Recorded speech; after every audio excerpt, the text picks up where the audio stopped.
Agora você está ao vivo. Andresa, Oi. você aceita mais?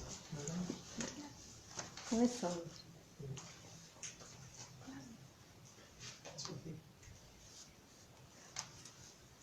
Então, boa noite. Simone já está entrando aí, né, Simone? Vamos esperar a doutora Kíria vir para a gente começar a nossa conversa.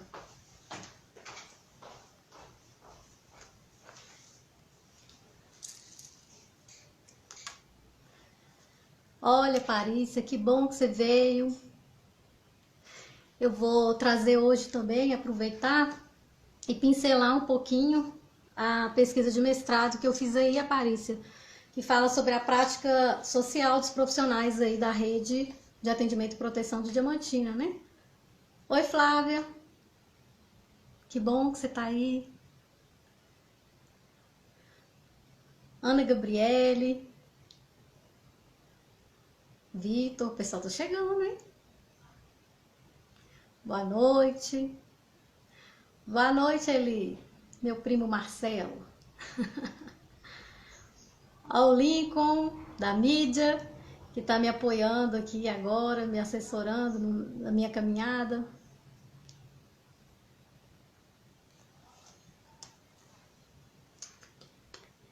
A Natane, que é uma mulher surda, linda, simpática.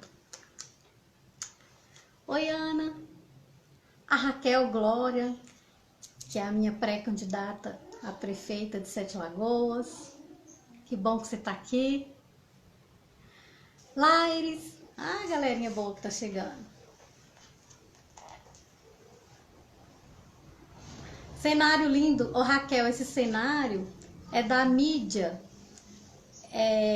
que faz um trabalho de fotografias, de arte digital e que com certeza pode nos assessorar, te apoiar na sua pré-campanha, na sua campanha, né? Caso você fique aí definida como candidata para prefeita nossa aqui de Sete Lagoas, né? Então esse cenário é da mídia.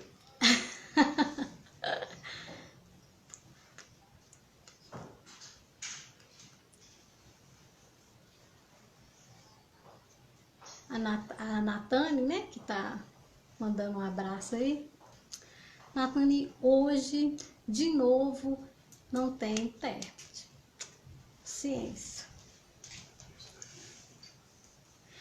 Então, que bom que vocês estão chegando. Eu estou ansiosa para começar a nossa conversa tão importante, né? Enquanto a doutora Kíria não chega, a gente vai conversando um pouco, né? Já começando a falar sobre a importância que é a gente abrir uma discussão para conversar ao além da denúncia, né? Porque denunciar a exploração sexual contra criança e adolescente, denunciar o abuso sexual contra criança e adolescente é algo que parece fácil para quem está dando conselho, para o profissional de saúde, para um amigo, né? Mas o ato de denunciar, ele é carregado de muito peso, muita dor, e a gente pensa que sempre é a mulher que está nessa condição, né, de fazer de quebrar esse silêncio. E se pararmos para pensar na nossa estrutura de sociedade, é uma sociedade que se baseou na exploração da mulher. Então, a mulher é sempre colocada nessa condição, né, de se calar diante da vitimização. A Kíria chegou. Boa noite, Kíria. Eu acho que você tem que solicitar para que eu aceite você entrar na live, tá? Então, assim que possível, solicita a sua entrada, que eu tô te esperando ansiosamente. Então, a Kíria já chegou, só tá faltando ela solicitar para poder entrar. Tá tudo certo aí?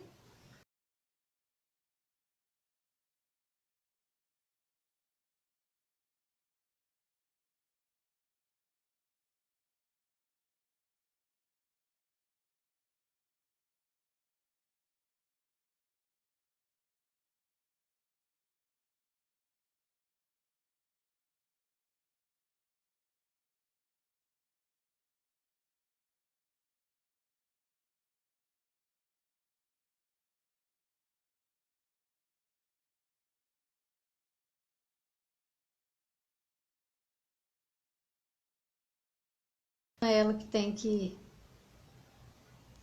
solicitar para entrar, não. É ela mesmo. É ela mesmo, viu? Que tem que solicitar. Quando ela já solicitou, mas não apareceu aqui para mim. Onde que É isso aparece? mesmo, que eu Aqui, entrei ó, de novo aqui. aceitei. Isso. Tô apanhando, tá?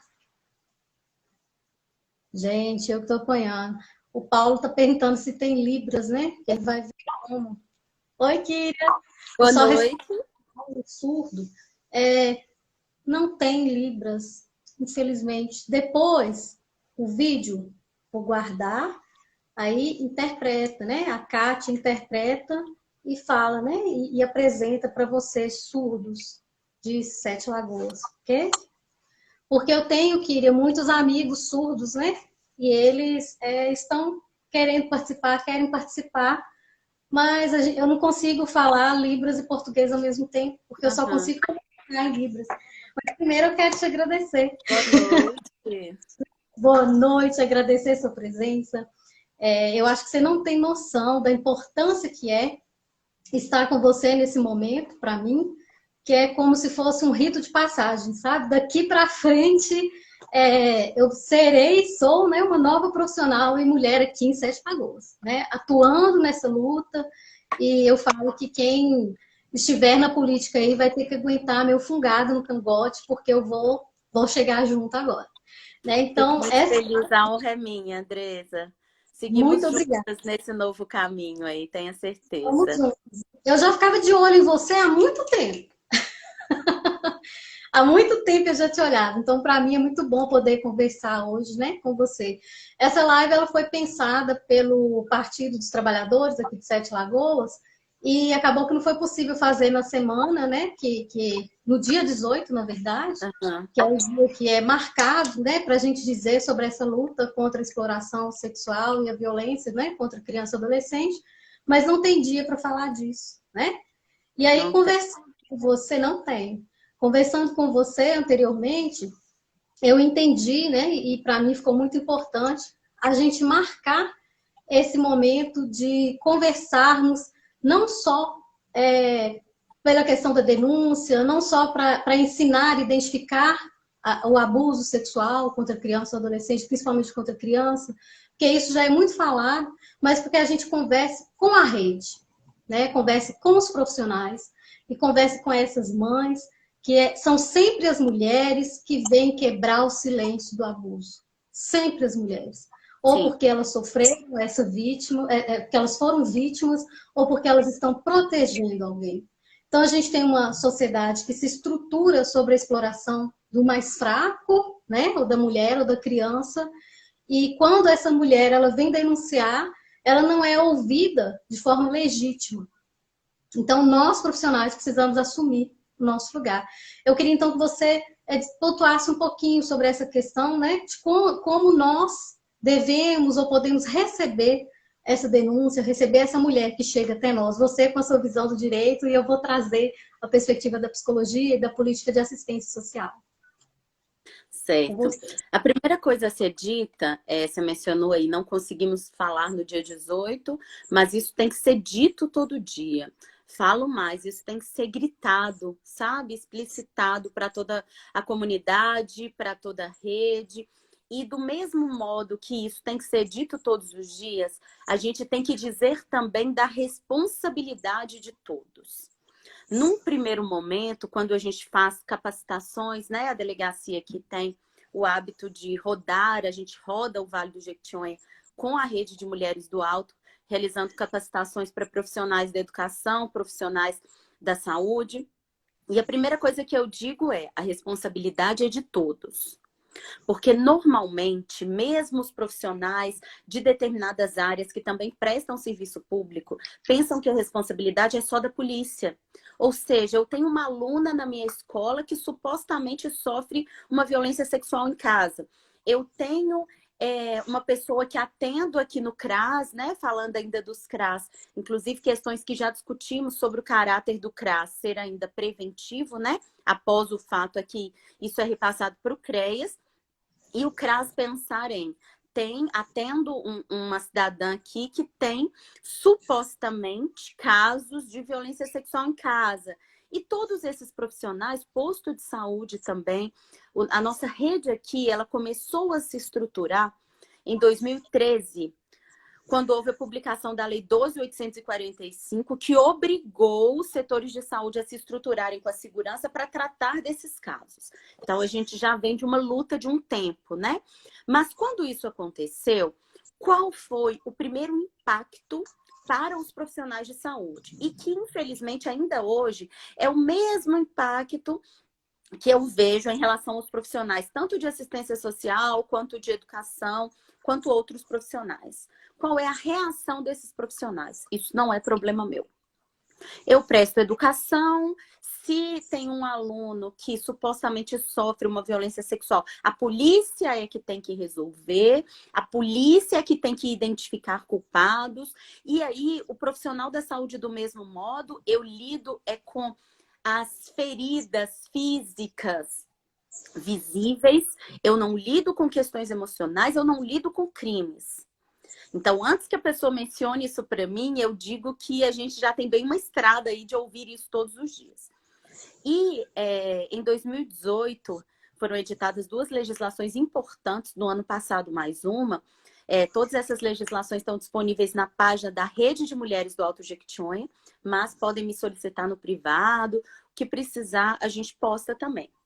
Essas legislações, elas trouxeram o entendimento que nós já tínhamos, baseado no Estatuto da Criança e do Adolescente e na Lei Maria da Penha, que é o seguinte entendimento: todo servidor público, toda pessoa que presta saúde, educação, assistência social, essa pessoa presta um serviço público. Mas eu trabalho em hospital particular, eu trabalho numa escola particular, não tem problema. Para exercer essa função, você não precisou de uma autorização do Estado?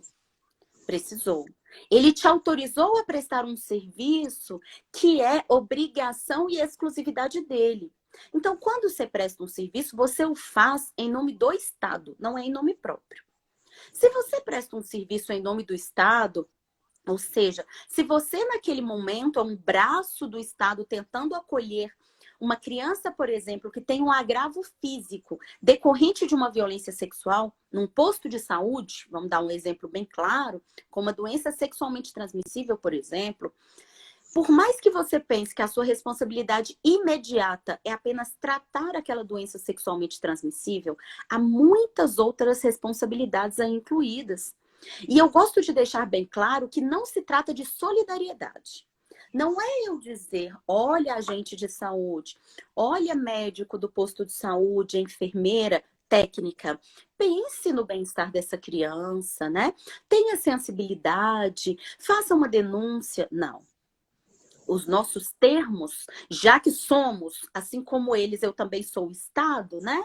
Os nossos termos são outros, que é, mesmo que você não concorde, mesmo que você pessoalmente ache que não deveria se envolver, a sua obrigação é de comunicar os órgãos competentes. Então, digo, estou aqui falando que a obrigação desses profissionais é investigar? Não. É dizer quem é o culpado? Não. É punir essa pessoa? Menos ainda. Mas eu estou dizendo que a obrigação desses órgãos, e órgãos aqui entendam também como pessoas, né? O servidor público é um órgão do Estado, é de repassar isso para o órgão do Estado que tem a atribuição de investigar e de aí sim apontar o dedo e dizer houve uma violência sexual praticada por fulano.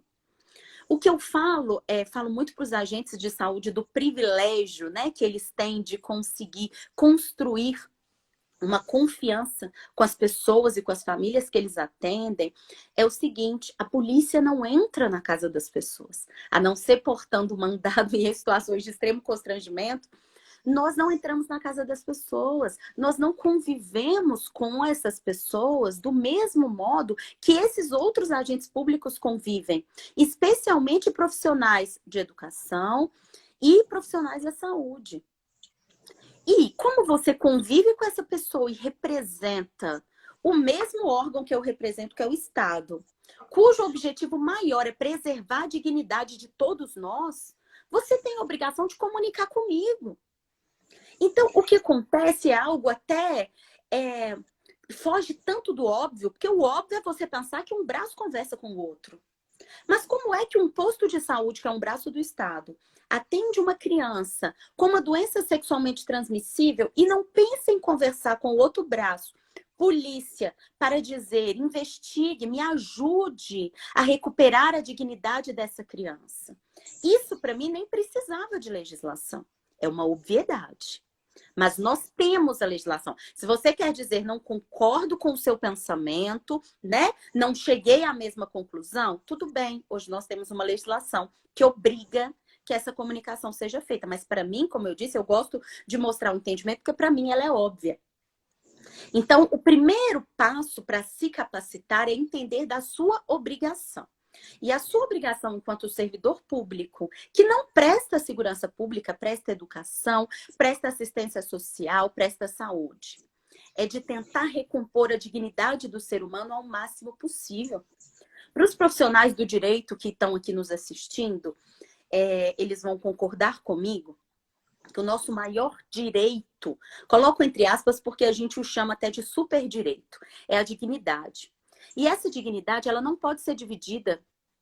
Se ela não pode ser dividida, como é que eu penso em uma criança, ou seja, um ser ainda em desenvolvimento, que não tem sua capacidade completada, né? Só vai se completar aos 18 anos, que vai a um órgão do Estado, posto de saúde, o posto de saúde pensa, vou recompor a dignidade dela dando um remédio para a doença sexualmente transmissível. E não pensa, mas essa dignidade vai continuar sendo ferida todos os dias quando ela continuar sofrendo reiteradamente violência sexual. E eu estou falando de casos reais, tá, gente? Eu gosto de dizer isso. Todos os casos que a gente menciona não são hipotéticos. Então, vejam, primeiro é a gente entender esse raciocínio, mas a partir dele entender também da nossa obrigação, enquanto profissionais de qualquer área que presta serviço público, de repassar a situação à polícia. Volto a dizer, não é investigar por conta própria, não é apontar quem é o culpado, mas tomar providências no sentido de repassar o caso para o órgão responsável é a atribuição, sim, de todas as pessoas que trabalham para o Estado. Então, Kíria, quando eu estava divulgando essa live, alguém colocou assim, eu quero ir porque eu vou entender essa rede que eu nunca entendi. Então, eu vou pontuar rapidinho sobre a rede e frisar, né, que existir as instituições não quer dizer que haja uma rede, porque rede é conexão, é fluxo, é costurado, né? Então, às vezes existe as instituições, mas não existe uma atuação em rede. Isso é necessário que a gente, para que isso aconteça, haja política pública. Então, além de profissional, a gente precisa ser cidadão e fazer com que essa política pública ela aconteça de verdade. Então, me parece que aí em Diamantina, né, já está bem costurado. Em 2016, eu fiz um mestrado aí, exatamente sobre essa representação social que os profissionais dessa rede têm sobre as famílias que sofreram violência. Porque muitas vezes essa família, ela é uma reprodução de uma violência que vai seguindo, né? E que se a família também não for acolhida, lógico que responsabilizar criminalmente é necessário, é imprescindível, e também fazer um trabalho para que essa família seja reestruturada ou ressignifique, né, a forma dela relacionar. Então, essa rede, para quem, né, não conhece, essa rede ela se faz, a rede de proteção social da criança e do adolescente. O Conselho Tutelar, né, que é uma instituição de extrema importância, e a gente precisa ter muito cuidado em relação à capacitação desses profissionais que muitas vezes vão com a carga religiosa, vão com a carga do senso comum, e é importante ultrapassar as questões morais, os pensamentos morais, para que haja uma atuação que seja digna, que seja íntegra. A delegacia, se me faltar algum, você me fala, o Ministério Público, o juizado, o SUS, né, que é o Sistema Único de Saúde, que ele pode entrar com o Hospital Geral e com as unidades básicas de saúde, como você já disse aí, dos agentes comunitários de saúde, são a porta de entrada, né, das questões de saúde. Quantas vezes acontece de identificar suspeitas e fica calado, não faz nenhuma notificação? Todos nós, profissionais de saúde, de educação, todos nós que atendemos crianças e adolescentes, precisamos ter na nossa sala, mesmo que privado, uma ficha de notificação, é uma ficha do Simvan, é fácil baixar na internet. Você vai lá e procura ficha de notificação de agravos e violência, sai a ficha lá, você precisa, no mínimo, fazer a notificação, entregar na Secretaria de Saúde, a Secretaria de Saúde tome as providências, que seja isso. E outra coisa que eu sempre falo com os meus alunos, que eu sou formadora de psicólogos, eu tenho muito orgulho disso, e uma das coisas que eu falo com eles é, denunciar é fácil. Você precisa ser responsável também em montar uma rede de apoio para a pós-denúncia, porque depois da denúncia vem muitas coisas. Então, você denunciar aí para sua casa, você está cumprindo com uma ética, mas você pode se implicar, você pode mais. Né? Nós escolhemos uma profissão que é cuidar de seres humanos, então a gente precisa assumir isso, né? Nos implicar nisso. Então, além do SUS, tem o SUAS, que é o Sistema Único de Assistência Social. Aí lá vai ter o CRAS, que está exatamente no território, que pode identificar abusos, que pode identificar suspeitas de abusos. E aí entra o CREAS, que é o Centro de Referência Especializado da Assistência Social, quando já acontece o abuso, a violência, quando o direito já foi violado, não tem mais como prevenir, agora é tratar. Aí entra o CREAS. E nós temos a educação não pode sair dessa rede. Então, quantos professores percebem, né? Isso é negligência. E se eu estiver errada, você me corrige, mas negligência é crime. Né? Então, todas as vezes que a gente negligencia, que a gente finge que não está vendo, ou empurra com a barriga, ou pensa é só uma suspeita, tem casos que a gente fica sabendo assim, do profissional dizer, olha, eu acho que tá, mas não faz nada, como se fosse algo natural. E eu estou pensando, algo está me incomodando muito profundamente, que talvez nós, profissionais, estejamos tornando essa questão do abuso e da violência sexual como algo naturalizado, algo comum que acontece, ou é algo que não se pode falar. Então, o mais importante para mim nessa noite é chamar a atenção dos profissionais que fazer campanha denuncie é muito fácil. É entregar para a família ou entregar para a criança a importância do diga não. Dizer não. Né? Mas não é só isso. O que tem por trás? Que quando essa criança diz não, quando essa família vai reivindicar, como que nós estamos recebendo isso? Né? Qual que é a nossa implicação nessa costura dessa rede? Como que a gente está ligando os braços? Será que a gente está ligando os braços mesmo? Ou a gente está fazendo ações fragmentadas? Isso eu queria colocar esse fluxo, né? Essa rede, na verdade, que vai haver um fluxo de acordo com o município. Me parece que quando eu estava aí, eu vi que Diamantina estava caminhando para esse fluxo. Então, quando acontece, vai para onde? Vai para o hospital, vai para o... Né? Eu fiquei sabendo que aqui em Diamantina tinha um fluxo. Aí eu fui tentar seguir o fluxo, não tinha fluxo, né? Não teve fluxo. Então, o que precisa acontecer para que esse fluxo realmente aconteça, Kyria? Como que vocês mobilizaram isso aí? Aí, para quem está pré-candidato a vereador e está aqui, presta atenção nisso, isso é política pública, para pensar, né, em ações futuras. Como que vocês estruturaram esse fluxo aí? A primeira coisa, quando você mencionou aí sobre rede, a gente tem que lembrar o seguinte, como eu mencionei, a rede ela é composta por órgãos que já existem, né? Como a Andresa mencionou aí, obrigatoriamente nós precisamos de conselho tutelar, nós precisamos de polícias civil e militar, né? Não é só delegacia, nós precisamos de instituições de saúde, educação e assistência social. Então, na rede, por exemplo, de Diamantina, nós temos a presença da UFVJM. Importantíssimo, uma universidade está presente nisso. Uma universidade que tem cursos que formam profissionais da saúde, formam profissionais da educação. Hoje, por exemplo, a delegacia tem 2 projetos de extensão com cursos da UFVJM. Então, a UFVJM compõe essa rede, até para incluir na formação desses profissionais informações sobre o fluxo e sobre a rede. Então, a rede, ela é composta, como foi mencionado, por instituições que já existem. É interessante que, às vezes, a pessoa fala assim, aqui não tem rede. A rede, gente, ela é composta por um corpo que já existe. Como eu mencionei aqui, gosto de dar esse exemplo. O corpo tem braços, tem pernas, tem boca, tem ouvido, tem olhos, só que eles não conversam, eles não estão estruturados. A gente precisa criar o diálogo. Para criar diálogo, você não precisa de sede, você não precisa de dinheiro, você não precisa de lei que crie isso inicialmente, você não precisa de nada disso. Você só precisa criar o diálogo. E o diálogo, no que se refere à violência sexual, ele é obrigatório. Isso foi trazido, como eu disse, pela Lei 12.845 em 2013. E aí, o nosso primeiro diálogo, então, foi com as instituições de saúde. Quando eu falo instituição de saúde, basta dizer o hospital, né? Que a Andresa mencionou assim, o hospital vai participar e talvez os postos de saúde. A gente precisa de todo mundo. Eu vou dizer por quê. Primeiro, porque o posto de saúde normalmente identifica suspeitas muito mais do que o hospital. Porque é aquele atendimento diário, é aquele atendimento primário. Então, se ele não participa da rede, se ele não entende o que fazer com aquela demanda, não adianta o hospital participar.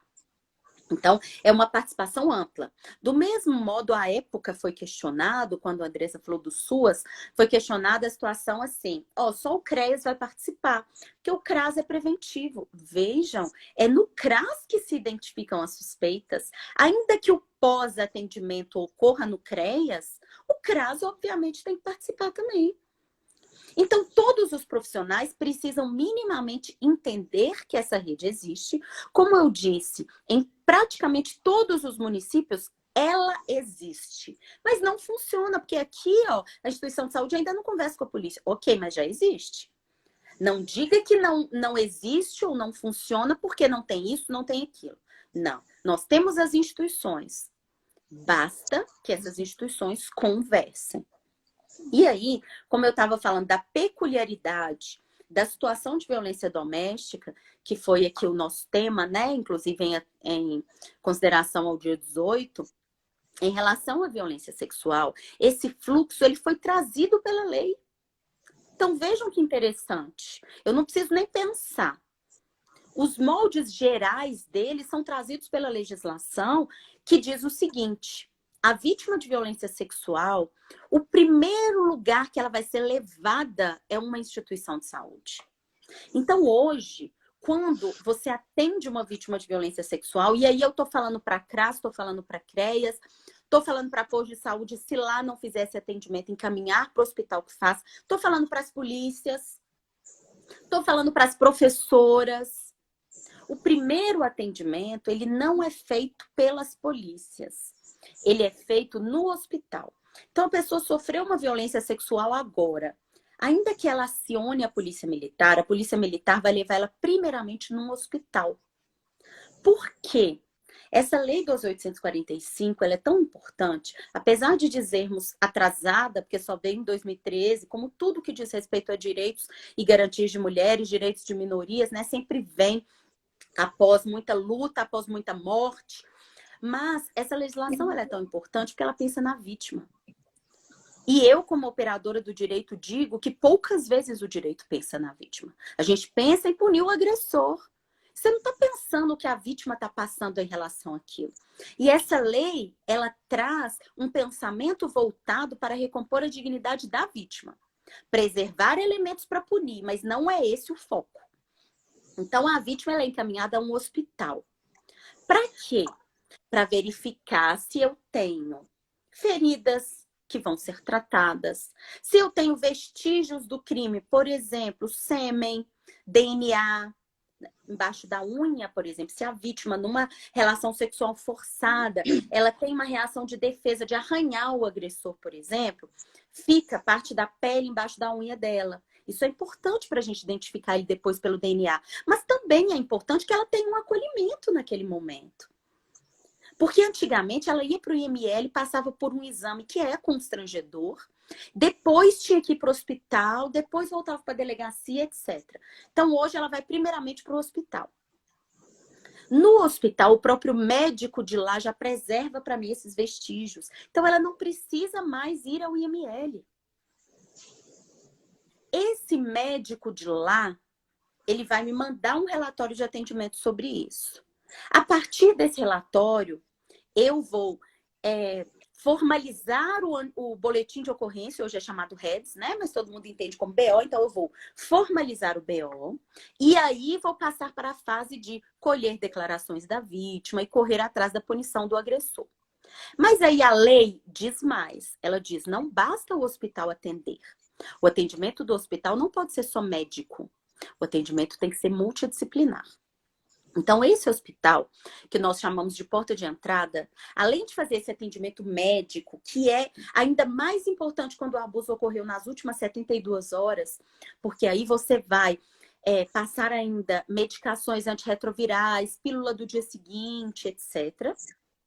Esse hospital, ele também é obrigado a já passar qual é a referência para atendimento dessa vítima, atendimento psicológico e social. Então, veja a questão multidisciplinar aí já trazida por lei.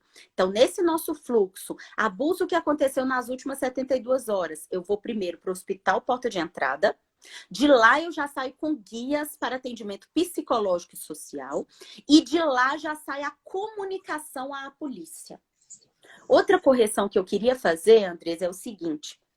Quando você menciona a notificação, essa notificação, ela não chega para as polícias. E ela não tem esse objetivo. Então, não basta preencher aquela notificação.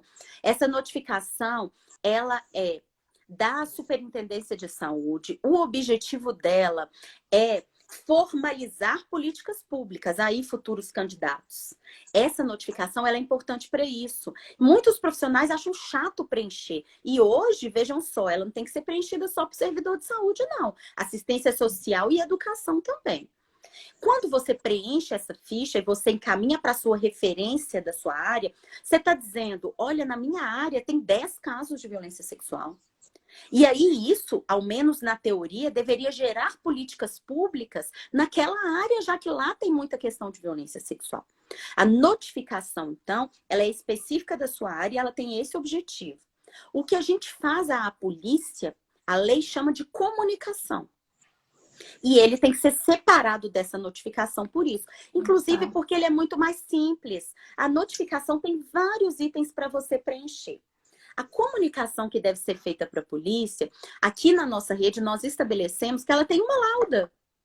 Sabe, a gente estabeleceu um modelinho que você coloca, por exemplo, assim, olha, Andresa Silva, etc., compareceu nessa unidade de saúde na data tal, filha de fulano, endereço tal, tendo idade, né, tendo sido identificado suspeita de violência sexual.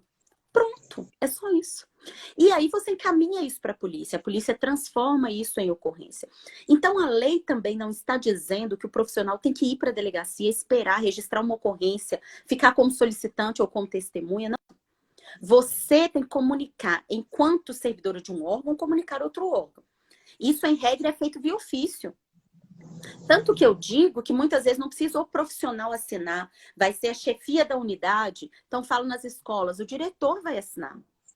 Né? Que na sala tal, o professor tal identificou uma suspeita de violência sexual. Importante saber também, Andressa, quando você falou assim, ó, caso, ou depois falou assim, mesmo que seja uma suspeita. A gente trata todos os casos como suspeitos. Exatamente. E aí, esse termo é até interessante de se colocar no ofício, porque aí a pessoa não quer, seja ele qual profissional for, ele não quer ter a responsabilidade de dizer assim, Joana foi abusada pelo pai José. A pessoa não quer ter essa responsabilidade. A lei não está dando a ela essa responsabilidade. Você vai dizer, enquanto professora de Joana, Joana, idade tal, endereço tal, filha de fulano, estudante da escola tal, narrou para a professora que supostamente estaria sofrendo abuso sexual praticado pelo seu pai. Eu estou falando para dizer o nome do agressor ou a condição dele, nesse caso pai, porque a vítima disse. Porque também não é papel das instituições questionar, né?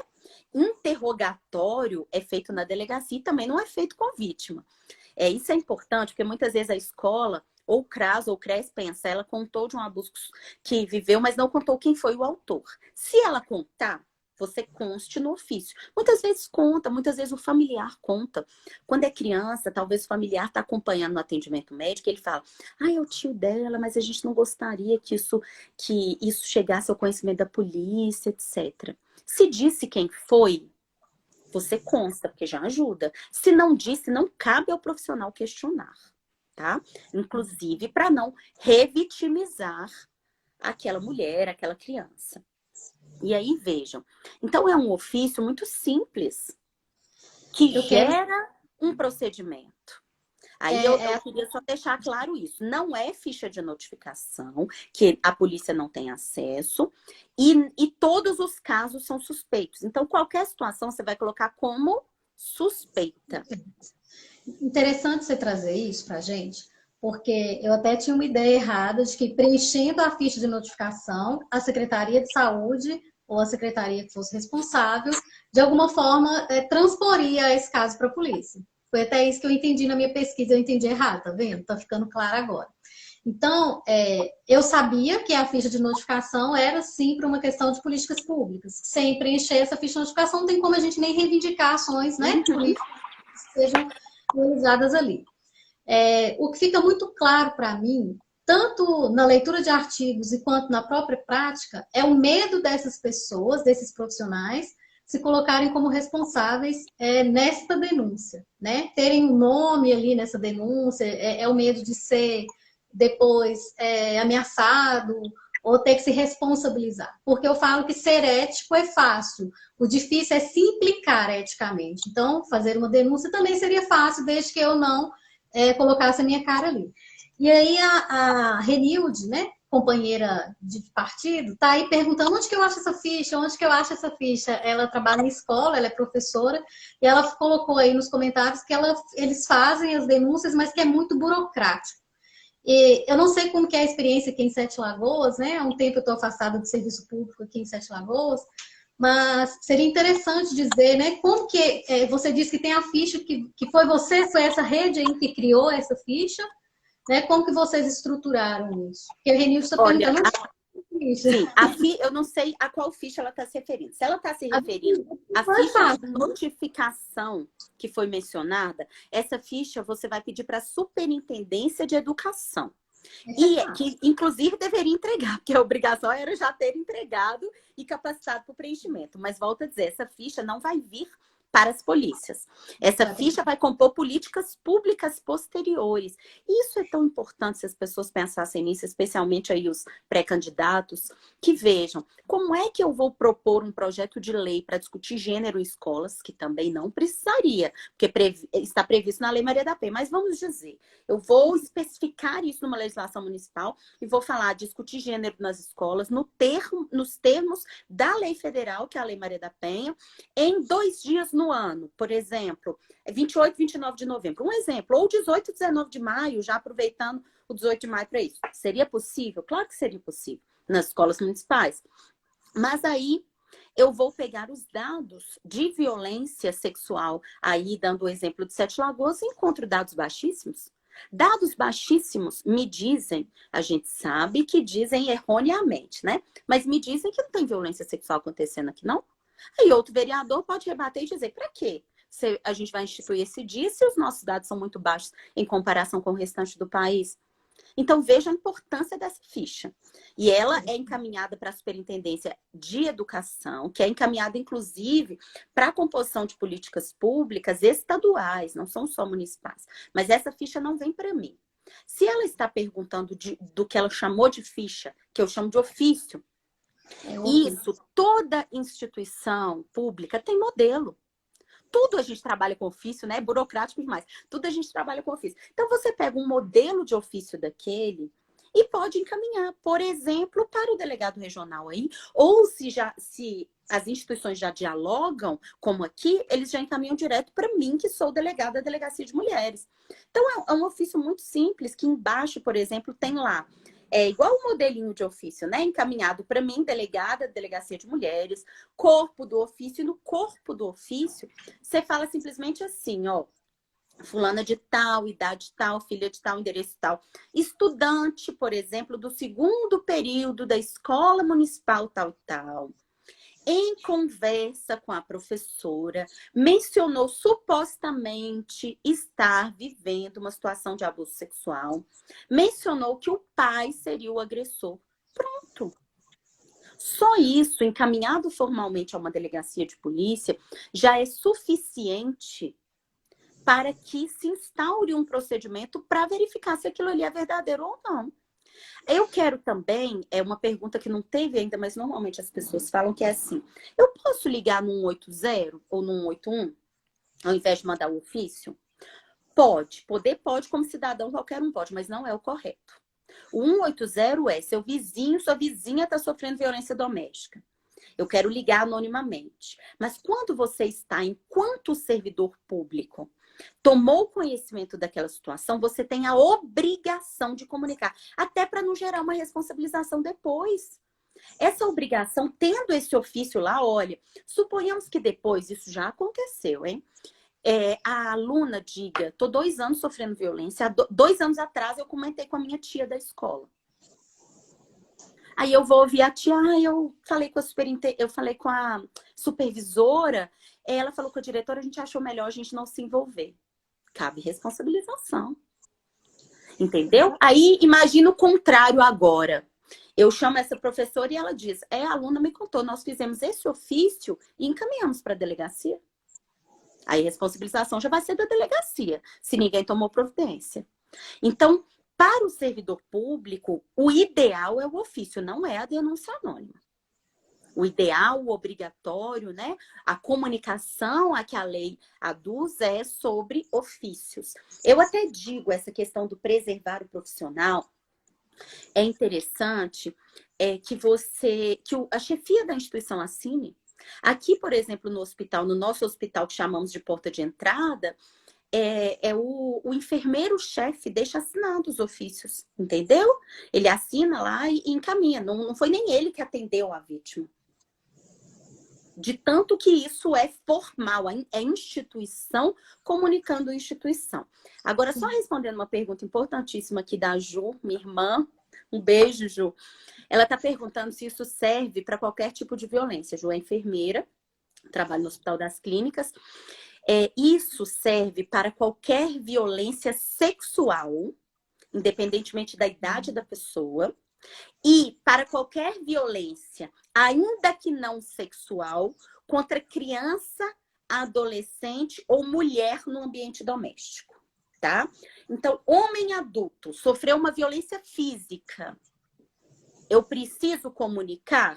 Se ele não quiser? Não. Ele tem o direito de não querer, sendo essa violência leve, né? Uma briga, deu soco, etc. Agora, se é violência sexual, tem sim que comunicar através de ofício. Se é violência contra criança e adolescente, tem também que comunicar através de ofício. E é interessante, outra pergunta que sempre surge é o seguinte: mas e a questão do sigilo médico e a mãe não quer? Primeiramente, o sigilo, não só médico, como psicológico, o sigilo de qualquer profissional vem trazido na Lei Federal da Categoria Profissional, que é de mesma hierarquia que as leis que eu estou mencionando, como Estatuto da Criança e do Adolescente, essas 2 legislações de 2018. Então, não há que dizer que o Código de Ética é superior a essas leis. Não é, tá? Então, você não só pode, como deve comunicar independentemente de sigilo.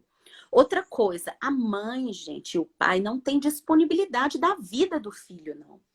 Se eu dissesse isso, eu poderia dizer, olha, a mãe pode chegar hoje e dar um tiro no filho e falar, não matei porque ele é meu filho, eu posso fazer o que eu quiser. Vocês podem achar isso exagero, mas não é exagero. Essa comparação é a mesma de uma mãe que chega num consultório médico e, tendo sido informada, na verdade, na maioria das vezes sabe, mas suponhamos, tendo sido informada que a filha sofre supostamente uma violência sexual praticada pelo pai ou pelo tio, ela diz para o profissional de saúde assim, mas eu não quero polícia, não. Pode deixar que a gente vai resolver. E aí o profissional de saúde, já que ela está pedindo, né? Ela que é a mãe, não. A mãe não tem essa disponibilidade e esse tipo de justificativa não irá diminuir a responsabilidade do profissional que não comunicar, tá? Questões jurídicas que as pessoas costumam perguntar também. Isso é muito importante, a gente assumir o nosso lugar, né? né, a gente escolhe uma profissão e acha que é só exercer a função, né? Toda profissão ela vem carregada de responsabilidades e que, como você mesmo disse, é uma coisa tão óbvia, tão lógica, né? A gente proteger e apoiar as pessoas, mas como a gente ainda não pensa assim, para isso existe a lei, para que a gente haja da maneira que tem que ser, né? Sim. Nara colocou aí, ela trabalha em Diamantino, uma professora de história maravilhosa, e ela disse que tem muita Conheço. dificuldade de. Pois é, ela disse que tem muita dificuldade de lidar com, de trabalhar a questão de violência contra a mulher aí em Diamantina, né? E eu imagino, né? Por isso que eu te admiro tanto, que você chegou aí quebrando barreiras, né? Você chegou arrancando a cerca com o peito mesmo e marcando o espaço de Exatamente. proteção da mulher, exatamente assim como eu te vejo, arrancando cerca e isso é muito importante. Eu acho que a gente precisa assumir o nosso lugar, né? Nós, mulheres, nós profissionais, e reconhecer que não é só exercer a nossa profissão deliciosa, ela vem repleta, recheada de compromissos, e que a gente precisa cumprir esses compromissos. Na E verdade, eu penso assim, André, se a gente vivesse uma sociedade ideal, nós nem precisaríamos de todos esses serviços, né? Se nós temos o conselho tutelar, é porque nós temos crianças e adolescentes que sofrem violências várias, ou crianças e adolescentes que não têm responsáveis por si, ou que os próprios responsáveis agem no sentido de lesionar os direitos das crianças e adolescentes. Então, se você ocupa um cargo desse, há responsabilidades. Eu entendo completamente quando, principalmente conselheiro tutelar, professor também diz isso, mas a agente de saúde fala muito isso. Olha, eu moro no mesmo local onde eu trabalho, eu tenho a confiança daquela família e eu tenho medo, né, de represália ou das pessoas virarem a cara para mim. Isso a gente ouve todo dia. Mas a gente tem sempre que lembrar, e aí, inclusive, novamente para os pré-candidatos, né? A capacitação desses profissionais que é feita pelo município. Olha a importância disso. Há uma responsabilidade enorme nessa profissão, nessas profissões, seja conselheiro tutelar, seja agente de saúde. E aí a gente faz a famosa balança do direito, que é o seguinte: você é agente de saúde. Você não quer perder a confiança da família, entendo perfeitamente. Mas quando você coloca numa balança a confiança que a família tem em você e a vida e a integridade sexual e física de uma criança, o que pesa mais? Não há dúvida de que é proteger a integridade dessa criança. Agora, se posteriormente esse profissional veio a ficar em risco em função dessa comunicação, obviamente a polícia tem que ser procurada, a gente tem que buscar meios de tentar protegê-lo, de tentar responsabilizar quem eventualmente, né, fizer uma ameaça, esse tipo de coisa. Mas a profissão, ela já contém em seu bojo essa responsabilidade. Não há que se discutir isso. Não há que se pensar na escola X, eu não vou falar, na escola tal. Até a questão da discussão de gênero, eu falo sempre para professores, e tenho até uma história engraçada. Eu e a delegacia estávamos a convite da Faculdade de Medicina da UFV-JM e do curso de Humanidades, com o qual a gente tem um projeto de extensão, lá no campus de Teoflotone. E foi interessante que vieram educadoras da zona rural, vieram profissionais de saúde de vários locais. E uma dessas educadoras trabalhava em uma comunidade quilombola. E já sofria, não só com todas as carências, mas com preconceito em função disso. E ela disse que havia ouvido do próprio superintendente de educação que iria responsabilizá-la nos termos do decreto X. Ela me mostrou um decreto que dizia que não podia falar sobre gênero para os alunos. E aí eu falei para ela, vejam que interessante, a Lei Maria da Penha é uma lei federal, está aí desde 2006 e prevê isso. Não há decreto que vá proibir isso. Não há superintendente que possa te ameaçar dizendo que você vai ser responsabilizada por isso. Muito ao contrário. Pela legislação, você poderia ser responsabilizada por não falar sobre isso. E quando as pessoas querem perguntar por que não diminui a violência contra a mulher, por que a mulher continua sendo tão objetificada, vitimizada, e aqui a gente está falando de violência sexual, mas eu quero lembrar que mais de 89% das vítimas de violência sexual são mulheres. Porque muita gente fala, temos homens também. Temos. Inclusive aqui em Diamantina, a DA atende vítimas de violência sexual, sejam homens ou mulheres. Mas as mulheres são mais de 89% das vítimas. Porque a própria atividade sexual, no modo como foi concretizada pela sociedade cristã, etc, etc, ela traz no seu bojo essa questão da submissão feminina. Então, quando você quer que a violência diminua, não adianta você pensar só em punição, só em boa delegacia, em polícia militar capacitada, etc. Você tem que pensar em modificação de cultura. E a modificação de cultura não ocorre lá na delegacia, não. A modificação de cultura que importa, ela ocorre nesses atendimentos preventivos do CRAS, com criança e adolescente, nas salas de aula, desde a educação infantil, no tratamento igualitário entre meninos e meninas, na ideia do que o outro não pode tocar o corpo da criança.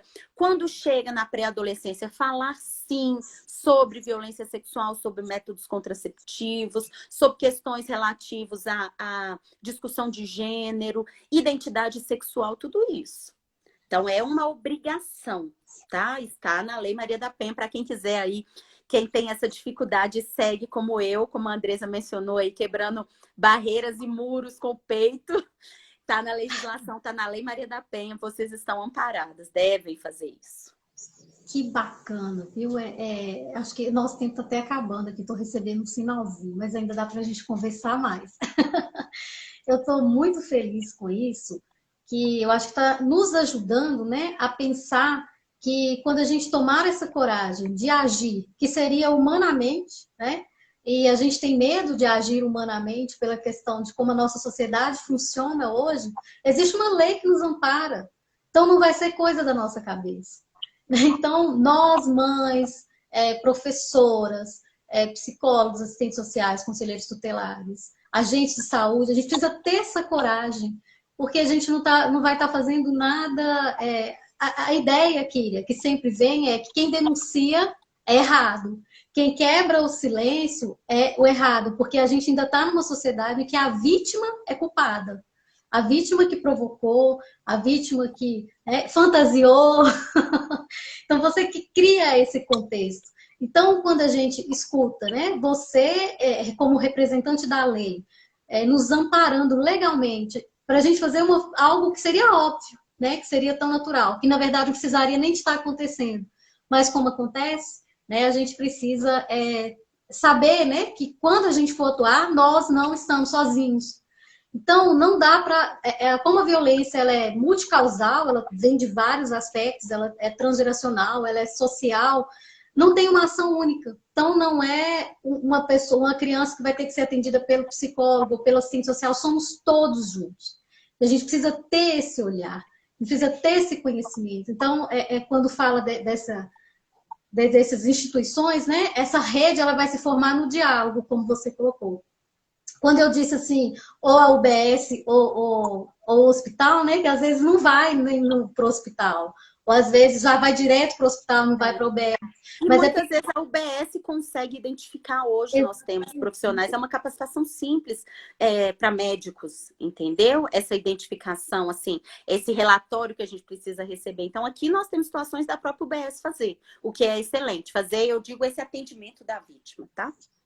A Beatriz colocou aqui que, infelizmente, tem muitas pessoas que cometem a violência sexual e, para não ser descoberto, comete o assassinato. Como essa família deve reagir diante da revolta que sente? Deve sempre procurar as autoridades. Quanto mais cedo, melhor. Né? Quanto mais cedo, melhor. Maior a possibilidade de você conseguir uma prisão cautelar, maior a possibilidade de você conseguir elementos para provar que aquilo ali aconteceu. Eu falo sempre que a justiça que nós prometemos, né? Nós, agentes de segurança pública e do Poder Judiciário, é a justiça dos homens, né? É a justiça que está prevista para um Estado de Direito, que está prevista na legislação.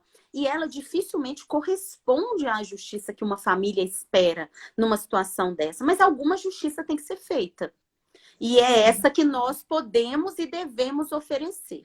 Então, quanto mais cedo procurar, quanto mais cedo você buscar solução através das autoridades, tem que passar primeiramente pela polícia, para depois virar um processo judicial, que aí já vai ser o Ministério Público que vai atuar. Você pode contratar advogado para ser auxiliar da acusação. Mas, enfim, quanto mais cedo, melhor.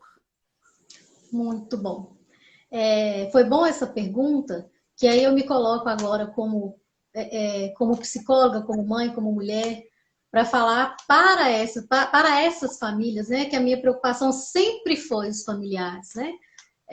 Quando uma pessoa sofre abuso, sofre violência, as pessoas de perto também sofrem juntos, né? A família também sofre junto, os amigos sofrem juntos. E o que todos nós, tanto os profissionais quanto as pessoas comuns, os cidadãos, né, que passam por uma situação dessa, é importante ter essa coragem de vencer essa barreira dos preconceitos, das pessoas que viram as costas, porque quebrar o silêncio, quebrar um paradigma, às vezes um padrão da família funcionar e alguém vem quebrar isso, né? Então, quebrar essa barreira é necessário ajuda. Então, aconteceu alguma situação, você está nesse momento, né, precisando de fazer essa denúncia, com essa angústia ou com vários medos, procure um profissional. Eu vou chamar aqui, vou puxar para a minha área, né, da psicologia, para que você se fortaleça e faça essa denúncia. Né? Acho que a doutora Kíria já deixou bem claro para nós que a lei ela pode sim nos amparar, embora o sistema, a gente saiba que o sistema ele tem uma estruturação que acaba sendo opressor às vezes, machista, né? Racista, mas a gente pode lutar pelos nossos direitos sim, e é necessário fazer isso, né? Não resolve o que foi feito, não devolve muita coisa, mas começa a reestruturar uma dignidade a partir desse ato que é horrendo, né? Que pode desestruturar a alma, desestruturar a emoção dessa pessoa para o resto da vida. Eu estou encontrando na minha clínica agora várias pessoas, várias mulheres adultas que sofreram violência sexual na infância e que hoje têm síndrome do pânico. Algumas tomando Aldol, elas não têm psicose. Então, os quadros clínicos que elas tiveram foram decorrentes dessas memórias, desse sofrimento, dessa angústia. Então, é realmente algo que marca a vida inteira. Então, a doutora Kíria falou a coisa certa, assim, quanto antes, melhor. Então, tá com essa angústia, não guarda, né? Procure o apoio e procure os profissionais adequados, o profissional da polícia, o conselho tutelar, os profissionais da assistência social e da psicologia. Kíria, para fechar, eu deixo com você. Tá bom, obrigada, gente. Novamente foi um prazer.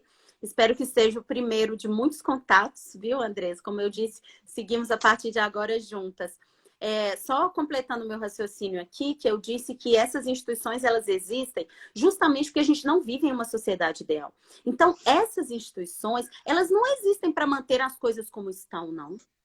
O agente de saúde, quando ele vai na sua casa e identifica algo, ou o CRAS, quando identifica, a escola, quando identifica, tem a obrigação de romper aquilo ali. E romper com o que existe nunca é fácil. Romper com cultura, uma cultura de silenciamento que está aí desde que o mundo é mundo, de que temos que manter as mulheres em casa, caladas, quietas e recatadas, começando desde as crianças e dizendo, esse tio, isso que é comum, esse tio fez isso com todas as sobrinhas, vai fazer com você, isso vai passar. Não, não vai passar. É preciso um profissional para identificar isso e romper esse ciclo. Senão ele vai existir para sempre e vai traumatizar todas as sobrinhas da família, as vizinhas ou quem seja. Então, o profissional tem que entender que não vai ser simples, não vai ser fácil e não é confortável. Nunca foi e nunca vai ser. Mas é o trabalho que precisa ser feito. Senão, nada vai se modificar. E vamos embora juntas, né? Quanto tempo que a gente já tem, mais ou menos? 3 minutinhos. Então, é sempre lembrando que a gente precisa dar as mãos, né? Somar as nossas mãos. Eu acho que não precisa ser só mãos femininas. Precisamos de mãos masculinas. Né? Eu estou vendo muito o movimento das mulheres, as mulheres lutando, né? Aí a rede de mulheres de Tionha, o grupo de mulheres aqui em Sete Lagoas tem várias Marias, tem o coletivo de mulheres negras. Nós precisamos somar nossas forças e caminharmos juntos, né? Pela proteção um do outro, né? A gente pode não ter responsabilidade agora, mas um pouquinho que a gente conseguir, a partir da nossa responsabilidade, já é o caminho. Eu me disponibilizo totalmente, profissionalmente, para você, mulher que está nessa condição aí dessa preocupação da denúncia, vamos caminhar juntas e a gente já vai recorrer ao fluxo aqui de Sete Lagoas mesmo, como que está funcionando, né? Convido os pré-candidatos a pensarem nessa proposta séria de fortalecer, de desenvolver esse fluxo, a capacitação dos profissionais aqui, né? E agradeço imensamente, Kíria, por toda a elucidação, por todo o ensinamento que você nos deu hoje. Pode ter certeza que Eu eu tô agradeço também. Minha Tá irmã bom. fala assim, fica comigo que você merenda. Então, tô colada em você para eu merendar. Também tô. Boa noite, gente. Obrigada, Andresa. Até mais. Agora corre aqui. Encerrar vídeo? Encerrar vídeo.